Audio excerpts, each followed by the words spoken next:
Çempionlar Liqasında bəlkə də ən gözlənilməz nəticə. Real Madrid City-ni darmadağın etdi. Bu Arbelo'nun gücü idi, yoxsa Pepin qorxaqlığı. Arbelo bu maçda 2 gediş etdi. Birinci, Arda Güləri yanlış 9 nömrə mövqeyində oynatmaq və 4-4-2 taktikasına keçid, hansında ki Real'ın nominal hücumçusu yox idi, amma o boşluğa daima Fede Valverde girə bilirdi. İkinci gediş 5-4-1 taktikasıyla müdafiə olmaq idi və burada çox maraqlı gediş var oyunun içində. O da ondan ibarət idi ki, Real Madrid müdafiəsinin ən zəif elementi olan Trent Arnold-Alexander maçın əvvəlində Dokuya qarşı birə-bir idi. Ona qarşı 14 dəqiqədə 3 duelin ikisini uduzdu. Amma 15 dəqiqədən sonra Arbelo Valverde ilə Trentin yerini dəyişir və nəticədə aralarında olan 14 duelin 12-sini Fede Valverde qazandı. Pepin problemi nə idi? Birinci olaraq Pep işləyən mexanizmlərindən imtina edərək rəqibə həddindən artıq uyğunlaşmağa başladı. Belə ki, müdafiənin sağında adətən build-upda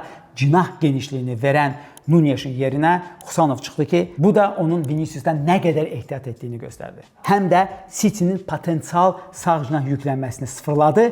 Nəzərə alsaq ki, Real Madridin burada olan sol cinah oyunçusu Ferland Mendy'dir, hansı ki Real Madridin ən elitar futbolçusu deyil və onu istismar etmək olardı.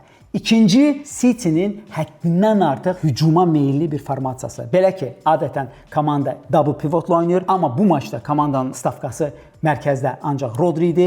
Üstəlik, Pepin rəqibə verdiyi yeganə oyun ssenarisi Doku ilə Trenti birə-bir saxlamaq idi ki, hansın ki öhdəsindən Arbelo ilk 15 dəqiqədən sonra gəldi və bununla da City'nin kitabını bağladı. Cavab görüşündə bizim gözləntimiz ondan ibarətdir ki, City'nin öz ana oyunu oynamaqdan başqa yolu yoxdur. Amma nəzərə alsaq ki, Real Madrid 5-4-1 taktikasında çox effektiv şəkildə müdafiə olmağı bacarır və əks hücumları çox yaxşı şəkildə reallaşdırır. Bu oyunda nəsə anomali olmalıdır ki, City bu duelə qayıda bilsin. Siz necə fikirləşirsiniz? City'nin hansı şansı var, yoxsa Real Madrid ilk hissədəcə cütün taleyini həll edib?